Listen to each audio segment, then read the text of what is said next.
KMC 전산세무 2급 원가회계 기출문제 풀이 설명을 시작하겠습니다. 회계는 교육이 아니라 훈련입니다. 자격증 취득을 위해서 반복적인 학습이 꼭 필요하며 본 동영상은 교재가 없이도 보고 듣고 읽기를 반복하게 되면 이해함기가 저절로 될 것입니다. 다음 중 원가의 성격이 다른 것은 1. 생산직 직원의 급여 2. 공장 기계장치의 수선비 3. 제품의 판매를 위한 광고비 4. 공장 건물의 임차료 생산직 공장 이거는 제조 원가가 되고 3번에 제품의 판매를 위한 광고비는 판매비와 관리비가 되겠습니다. 3번입니다. 7번 다음 중 제조기업의 원가 계산의 흐름으로 맞는 것은 원가 계산의 흐름은 요소별 원가 계산, 부문별 원가 계산, 제품별 원가 계산입니다. 요소별 원가 계산은 재료비, 노무비, 경비라는 3요소를 먼저 하고 그 다음에 제조간접비라는 부문별을 통하고 마지막에 개별 원가 계산과 종합 원가 계산은 제품별로 흐름이 되겠습니다. 답은 1번입니다. 8번 제조 간접비가 과소 배부되었다면 다음 설명 중 옳은 것은 제조 간접비 과소 배부는 제조 간접비를 예정 배부했다는 얘기입니다. 여기 보면 제조 간접비 차변엔 실제 발생액이 되고 대변엔 예정 배부액이 되는데 예정 배부가 과소 배부됐다는 말은 실제보다 적게 배부됐다는 얘기입니다. 예를 들어서 실제 발생액은 15,000원인데 예정 배부액이 10,000원이라는 얘기입니다. 이 예정 배부액은 어떻게 구하느냐 하면 예정 배부율 곱하기 실제 발생에 대한 배부 기준에서 나온 금액입니다. 그래서 실제 발생액보다 예정이 덜 배부됐죠. 과소 배부됐죠.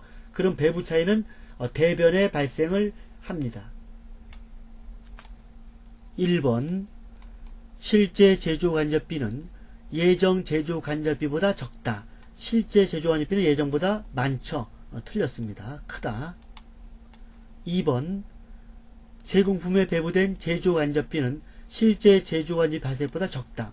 예정 배부, 이게 바로 제공품에 배부된 겁니다. 이 금액은 실제보다 적다. 적죠? 이게 맞습니다. 2번이 답입니다. 3번 예정 배부율이 너무 높게 설정되었기 때문이다. 아무 관계가 없습니다. 제조간접비 통제 계정이 기말에 대변 잔액이 발생했다. 기말의 잔액은 차변이죠. 차변이만큼 발생하겠죠. 왜냐하면 실제보다 예정이 작기 때문에 잔액은 차변 잔액이 되겠습니다. 틀렸습니다. 9번 다음은 보조 부문 원가의 배부에 관한 설명이다. 틀린 것은 1번 보조 부문 원가를 어떻게 배부하더라도 회사의 총이익은 변동이 없다. 맞습니다. 2번 보조 부문 원가의 배부 시에는 수의 기준을 최우선적으로 고려하여야 한다. 이게 틀린 말입니다. 그 원가 배부 기준의 적용 순서는 먼저 인과관계 기준이고 그 다음엔 부담 능력 기준이고 마지막에 가서 수의 기준이 됩니다. 그러니까 최우선이 아니고 맨 마지막이죠. 틀렸습니다. 3번 보조부문 원가의 제조부문에 대한 배부 방법에는 직접배부법, 단계배부법, 상호배부법이 있다. 맞죠? 직접배부법은 제조부문에만 배부하는 거고 단계배부법과 상호배부법은 제조부문뿐만 아니라 보조부문에도 배부하는데 단계배부법은 배부 순서를 정하는 것이고 상호배부법은 자기를 뺀 나머지를 배부하는 거죠. 4번 상호배분법은 보조부문의 수가 여러 개일 경우 시간과 비용이 많이 소용되고 계산하기가 어렵다는 단점이 있다. 네, 맞습니다. 그 대신 정확하겠죠. 그래서 답은 2번이 되겠습니다. 10번 주식회사 덕산전자는 선입선출법으로 공정별 종합원가 계산을 하고 있다. 재료비는 제1공정 초기에 전량이 투입되고 가공비는 공정 전반에 걸쳐 균등하게 발생한다. 제1공정 가공비의 완성품 환산량은 얼마인가? 공정별 종합원가는 제품을 완성할 때까지 여러 공정을 거친다는 얘기죠. 여기서 보면 1공정 초기에 전량 투입됐다는 말은 뭐냐 하면, 만약에 꽁치 통조림을 만든다 그러면 1공정에서는 꽁치 전량이 투입이 됐다는 거죠. 그 다음부터는 2공정, 3공정을 거치면서 제품이 완성되는 겁니다. 기초 제공품 수량은 900개, 착수 수량은 6200개, 제2공정 대체 수량은 6400개. 이것이 바로 1공정 완성 수량입니다. 1공정 완성 수량, 기말이 700개. 그래서 900개에다 6200개를 더하면 7100개에서 6400개 완성되고 700개가 미완성됐다, 이런 말입니다. 공정별 종합원가 계산에서 제1공정 완성품 수량은 다 제2공정의 대체가 되는 겁니다. 기말 제공품 완성품 환산량 산출 공식입니다. 평균법은 완성품 수량 플러스 기말 제공품 완성품 환산량이 되고, 선입선출법은 완성품 수량 플러스 기말 제공품 완성품 환산량, 여기서 기초 제공품 완성품 환산량을 빼면 선입선출법이 되는 겁니다. 그래서 쉽게 외우려면 요 완성품 수량 플러스 기말 제공품 완성품 환산량까지는 평균법이고, 여기에서 기초 제공품 완성품 환산량을 빼면 선입선출법이다, 이렇게 알면 되겠습니다. 완성품 수량은 6400개, 그리고 기말 제공품 완성품 환산량은 여기 700개 곱하기 70%. 이 70%라는 말은 뭐냐? 완성도를 말합니다. 완성된 정도. 700개가 미완성됐지만 70%가 완성이 됐다. 그래서 700개 곱하기 0.7 하면은 490개가 바로 기말 제공품을 완성품으로 환산한 수량이다, 이런 얘기입니다. 요까지 하면 기말 평균법이 되고, 선입선출법이 되려면 여기서 기초 제공품 완성품 환산량을 빼면 되겠죠.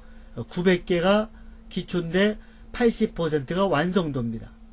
그래서 900개 곱하기 0.8 이렇게 계산하면 정답은 6170개가 되겠습니다. 당사는 기계설비 제조업을 영위하고 있다. 거래처로부터 2월 1일에 설비 납품 주문을 받았고 2월 20일에 납품하여 설치하였다. 계약 조건대로 5일간의 시험 가동 후 2월 25일에 매입 의사표시를 받았으며 2월 28일에 대금을 수취하였다. 이 설비의 수익의 인식 시기는 언제인가? 계약 조건에 명시한 대로 매입 의사표시를 받은 날이 바로 수익의 인식 시기입니다. 2월 25일이죠. 답은 3번이 되겠습니다. 6번 원가의 개념에 대한 설명 중 틀린 것은 1. 매몰 원가는 특정 의사결정에 고려할 필요가 없는 원가이다. 이 매몰 원가라는 것은 이미 과거에 투자된 원가로서 의사결정에 하등의 영향을 미치지 않는 원가를 말합니다. 맞는 말입니다. 2번 특정 제품에 투입되는 원재료의 원가는 직접 원가에 해당한다. 특정 제품에 투입되는 것은 직접비로서 직접 원가에 해당됩니다. 맞습니다. 3번 조업도의 변동에 따라 총 원가가 비례적으로 변화하는 것을 변동 원가라 한다. 맞습니다. 고정 원가의 경우 조업도의 변동에 관계없이 단위당 원가가 일정하게 발생한다. 고정 원가, 즉 고정비는 조업도의 변동에 관계없이 총 비용이 일정하고 단위당 원가는 변화가 있습니다. 틀린 말입니다. 그래서 답은 4번입니다. 고정비는 조업도의 변동에 관계없이 총 원가가 일정하게 발생합니다. 그래서 단가는 변화하게 되어 있습니다.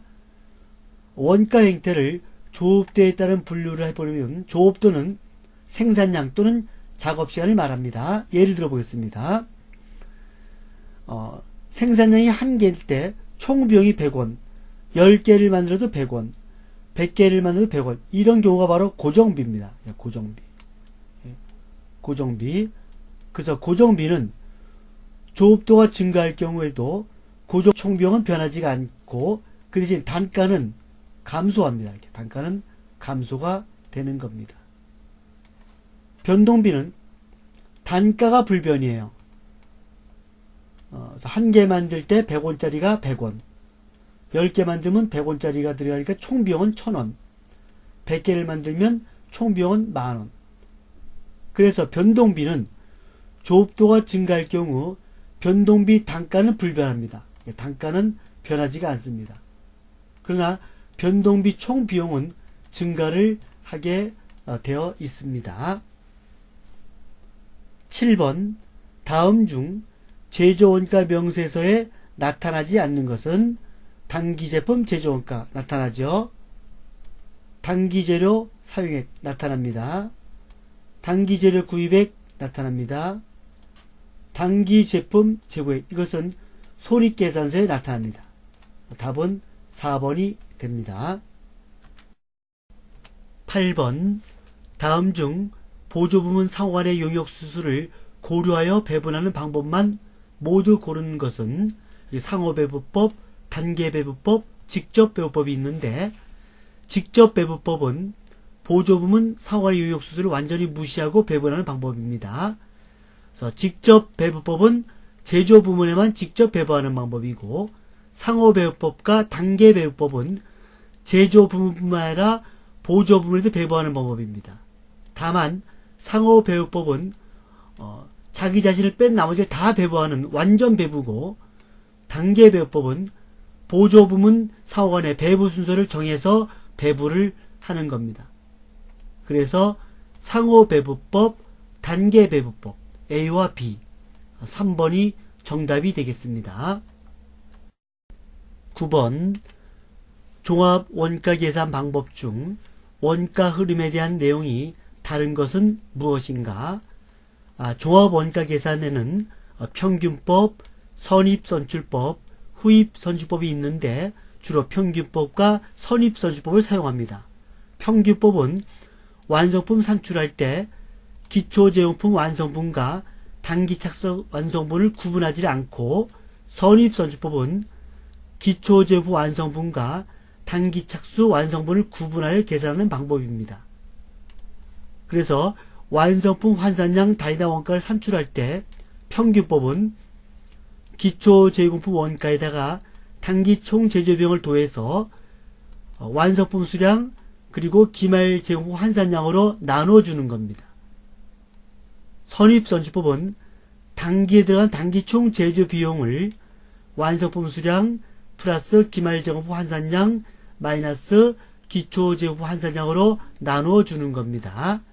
1번 기초제공품 완성분과 단기 착수 완성분을 구분하지 않는다. 이것은 바로 평균법입니다. 평균법이죠. 이건 평균법.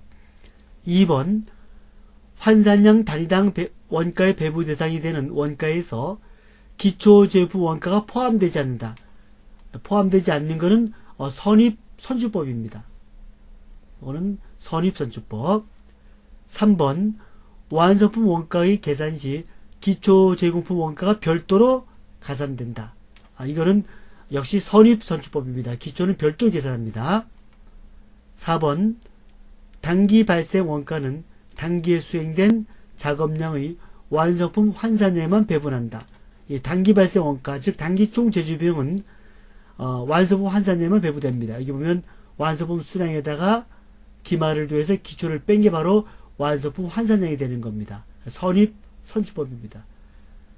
1번은 평균법이고 2번과 3번과 4번은 선입선출법입니다. 답은 1번이 되겠습니다.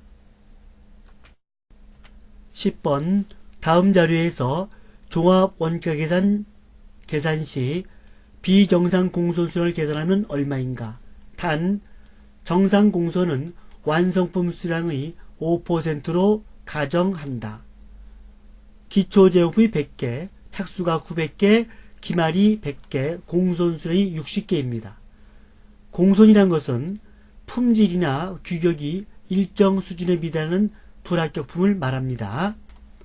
제공품 계정을 그려보면 기초 수량이 100개, 그 다음에 착수 수량이 900개, 모두 1000개가 들어있습니다. 1000개 중에서 기말이 100개, 그리고 공손이 60개입니다. 그러면 완성품 수량은 840개가 되는 겁니다. 정상 공손은 완성품 수량의 5%라 했죠. 그러면 840개 곱하기 5%, 즉 42개가 정상 공손입니다.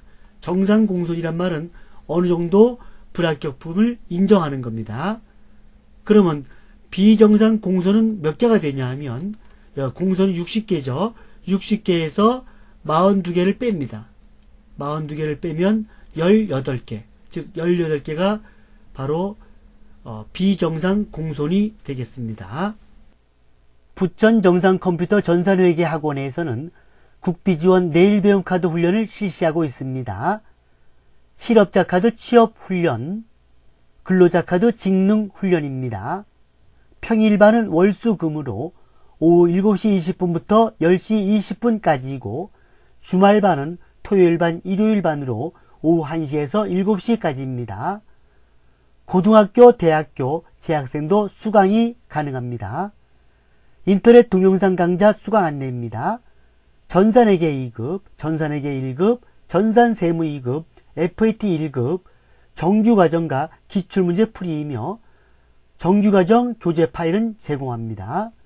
전과정 1개월에 7만원이고 2개월에 10만원입니다. 학원생은 무료로 수강할 수 있습니다.